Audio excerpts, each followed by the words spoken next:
Society. मर्द या औरत, इंसान अपने अंदर क्या कुछ समेटे हुए है ये कभी बाहर नहीं दिखाता, क्योंकि उसे दुनिया के सामने परफेक्ट दिखना होता है। इंसान कभी नहीं दिखाना चाहता किसी को भी कि वो कब दर्द से भरा हुआ है, कब तिरस्कृत महसूस कर रहा है, कब झूठ बोल रहा है।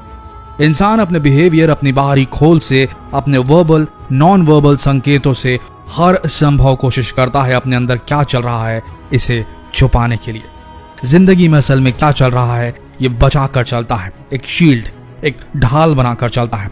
और इसी बिहेवियरल शील्ड, अपने बाहरी व्यवहार की ढाल की मदद से वो बहुत कुछ छुपा भी लेता है। और जो कुछ भी इंसान छुपाता है, आप और हम छिपाते हैं इस दुनिया से, उसी को कहा जाता है प्राइवेसी। प्राइवेसी हम इंसानों के लिए इस समाज में सरवाइव करने के लिए बहुत जरूरी है। अगर प्राइवेसी ना हो तो ये समाज एग्जिस्ट नहीं करेगा, सोसाइटी का अस्तित्व खत्म हो जाएगा और इंसान जानवर बन जाएगा। हम ये सब इसलिए आप सबको समझाना चाह रहे हैं क्योंकि हमारी भारतीय जनता को अब तक प्राइवेसी का महत्व समझ नहीं आया है। लेकिन इस बात से शायद ही कोई इनकार करेगा कि भारतीय घरों में सबसे ज्यादा प्राइवेसी का ध्यान बहुत पुराने समय से रखा जाता है। परिवार में क्या हो रहा है कोई इस बात को बाहर नहीं जाने देना चाहता, सच है या नहीं? तो आज हम टेक्नोलॉजी के एक ऐसे अध्याय से होकर गुजरेंगे जिसका क्रेज आजकल के युवाओं में बहुत ज्यादा है। लेकिन क्या टेक्नोलॉजी के इस अध्याय का अस्तित्व होना भी चाहिए या नहीं, इस पर आज हम एक बड़ा प्रश्न चिन्ह लगाएंगे। हैकिंग, क्या इस तकनीक का अस्तित्व होना चाहिए? आज जब पूरा समाज इंटरनेट और सोशल मीडिया से जुड़ा हुआ है, आज जब इंसान वो चीजें, वो बातें जो दुनिया से छिपाता है, अपनी प्राइवेसी छिपाता है, वो सोशल मीडिया और इंटरनेट पर कहीं ना कहीं जाने अनजाने सेव कर देता है, शेयर कर देता है, और यहां से हैकिंग करने वाले सेंध लगाते हैं सीधे प्राइवेसी पर। हैकिंग कितना बड़ा अभिशाप है प्राइवेसी पर, इस लाइन पर जितना स्ट्रेस दिया जाए उतना कम है। भले ही हैकिंग एक सुरक्षात्मक कवच, एक शील्ड देता हो बड़ी बड़ी कंपनियों को, लेकिन ईर्ष्या एक बेसिक इंस्टिंक्ट हम मानवों की है। ये इस हैकिंग तकनीक को पर्सनल ग्रज, आपसी रंजिश को भुनाने का बेहद आसान जरिया देती है। आज के युग के कुछ बेहद ताकतवर हैकर्स के बारे में बताने से पहले हम इस फेसबुक पेज की जनता से पूछना चाहेंगे कि क्या हैकिंग टेक्निक्स को आम सिविलियन को सिखाना चाहिए? क्या हैकिंग जैसी घातक तकनीक को पॉलिसिंग में शामिल कर सिर्फ जिम्मेदार व्यक्तियों तक सीमित नहीं कर देना चाहिए? इसका जवाब आप सब वीडियो को पूरा देखने के बाद अंत में कमेंट सेक्शन में दें, क्योंकि पूरा वीडियो देखने के बाद आपको यकीन हो जाएगा कि अगर हैकिंग टेक्निक आम जनता के लिए ओपनली यूं रख दी जाए तो यह बड़ी बड़ी संस्थाओं तक को धराशायी करने की घातक क्षमता रखती है। फिर हमारी और आपकी प्राइवेसी की क्या बिसात। बने रहिए वीडियो के अंत तक, क्योंकि यह वीडियो मिलाएगा आपको आज के बेहद कुख्यात हैकरों से जिन्होंने पूरी दुनिया हिलाकर रख दी। क्या हैकर्स आपके emails, phone, cameras, bank accounts, इन सभी को हैक कर सकते हैं? आपको जानकर हैरानी होगी कि कुछ साल पहले 50 मिलियन फेसबुक यूजर्स का डाटा एक साइबर हमले में चोरी हो गया था। ऑनलाइन डाटा चुराना हैकर्स के लिए कोई नई बात नहीं। हैकर्स कहीं पर भी घुस सकते हैं, यहां तक कि आपके जीमेल अकाउंट, फोन, कैमरा और यहां तक कि इलेक्शन के परिणामों को भी बदल सकते हैं। जैसे जैसे डिजिटल क्रांति बढ़ती जा रही है, हैकर्स के लिए डेटा चुराना उतना ही आसान होता जा रहा है। इस वीडियो में हम उन हैकर्स की बात करेंगे जिन्होंने कई बड़े बड़े कारनामों को अंजाम दिया, और इस वीडियो को देखने के बाद हमारा दावा है कि आप भी अब एक ही तरह का पासवर्ड हर जगह इस्तेमाल करने से बचेंगे। तो ये है दुनिया के 7 कुख्यात hackers. Number 7, Kevin Poulsen. Kevin Poulsen को लोग डार्क डांटे के नाम से भी जानते हैं। ये इतिहास का सबसे कुख्यात हैकर माना जाता है। 1 जून 1990 को पॉल्सन ने लॉस एंजलिस के फोन अलायंस को हैक कर दिया था ताकि वो एक रेडियो स्टेशन की टेलीफोन लाइन में हेर फेर कर सके। उस समय उस रेडियो स्टेशन में एक प्रतियोगिता चल रही थी जिसमें जीतने वाले कॉलर को पोर्शे 944 कार और $20,000 से पुरस्कृत किया जाना था। पॉल्सन ने टेलीफोन लाइन को कुछ इस तरह से हैक किया कि वो प्राइज जीत गया। इस घटना के बाद उसकी हिम्मत बढ़ गई और वो FBI के डेटाबेस को चुराने की कोशिश करने लगा, जो उसकी सबसे बड़ी गलती साबित हुई। पॉल्सन 18 महीनों तक गायब रहा और कुछ समय बाद ही उसे पकड़ लिया गया और उसे दोषी करार देते हुए जज ने उसे 5 साल की सजा सुनाई। Number 6, Jonathan James.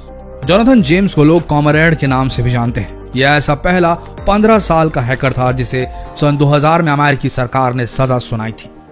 यह हैकर सिर्फ 15 साल का था जब इसने अमेरिकी सरकार के डेटाबेस तक पहुंचकर नासा के स्पेस स्टेशन के कोड हासिल कर लिए थे। ये कोड ऐसे थे जिससे स्पेस स्टेशन के फिजिकल एनवायरनमेंट को कंट्रोल किया जा सकता था।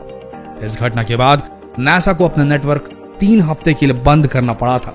कई लोग कहते हैं कि उसने नासा को हैक करके नासा पर एक एहसान किया था ताकि नासा को अपनी सिक्योरिटी की खामी का पता चल सके और वो उसे मजबूत बना सके।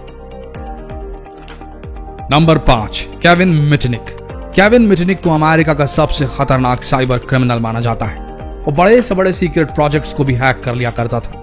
13 साल की उम्र में ही उसने फोन सिस्टम को हैक करना शुरू कर दिया था और इसके लिए उसे बाद में 5 साल की जेल भी हुई थी।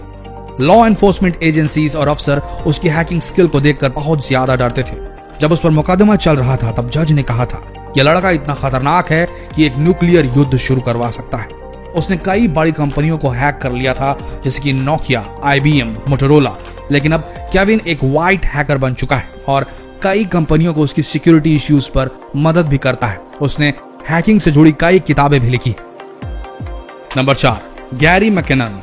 ये एक स्कॉटिश हैकर था जिसे सोलो के नाम से भी जाना जाता है। इस हैकर को एलियंस और यूएफओज में बहुत रुचि थी, इसलिए उसने नासा के 97 कंप्यूटर्स को हैक कर दिया था और उनकी कुछ अहम फाइल्स भी डिलीट कर दी थी।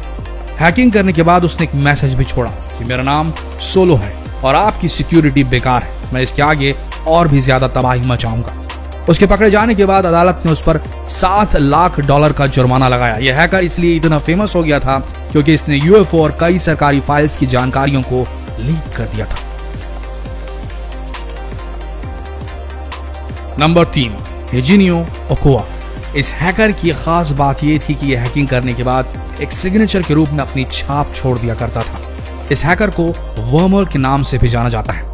वर्मर और उसके कुछ दोस्तों ने मिलकर एक ग्रुप बनाया जिसका नाम था कैबिन क्रू, और इस ग्रुप ने पुलिस और कई लॉ एनफोर्समेंट एजेंसीज के डेटाबेस को हैक करके कई गुप्त जानकारियां हासिल कर ली थी। और यहाँ हैक करने के बाद उसने एक बिकिनी की तस्वीर एक सिग्नेचर के रूप में वहां छोड़ी थी।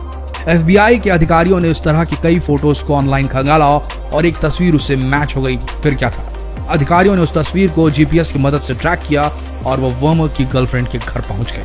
उसके पकड़े जाने के बाद उसे 3 साल की जेल हो गई।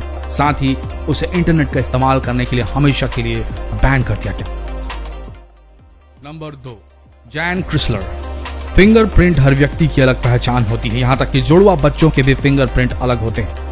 जैन क्रिसलर हैकर था जिसने फिंगरप्रिंट को हैक किया था। वो भी और किसी का नहीं बल्कि जर्मनी के डिफेंस मिनिस्टर का फिंगरप्रिंट हैक किया था। उसने ऑनलाइन कुछ हाई रेजोल्यूशन पिक्चर्स को इकट्ठा किया था जिसकी मदद से वो ये हैकिंग कर पाया था। यहाँ तक कि जब 2013 में iPhone 5 रिलीज हुआ था जिसमें फिंगरप्रिंट सेंसर था, तब जैन क्रिसलर ने उसे 24 घंटे के अंदर ही हैक करके दिखा दिया था। Number 1, 7chan.org hackers group. जाहिर सी बात है कि हैकर्स खतरनाक होते हैं, लेकिन कुछ हैकर्स इतने खतरनाक होते हैं कि वो एक फिजिकल अटैक तक करवा सकते हैं। इसी तरह का हमला 2008 में हुआ था जब कुछ हैकर्स के समूह ने अमेरिका में स्थित एपिलेप्सी फाउंडेशन की वेबसाइट को हैक कर लिया था। उन्हें पता था कि एपिलेप्सी के जो मरीज होते हैं वो ज्यादा रोशनी से परेशानी में पड़ सकते हैं। इन हैकर्स ने वेबसाइट के सपोर्ट फोरम में जाकर कुछ एनिमेटेड फ्लैशेस भेजे और कई लोग इस हमले का शिकार हो गए और उन्हें एपिलेप्टिक अटैक्स आ गए, उन्हें झटके पड़ने लगे, उन्हें फिट्स आ गए। इस हमले से कई यूजर्स को सर में दर्द होने लगा और कई लोगों का तो ऑपरेशन भी करना पड़ा।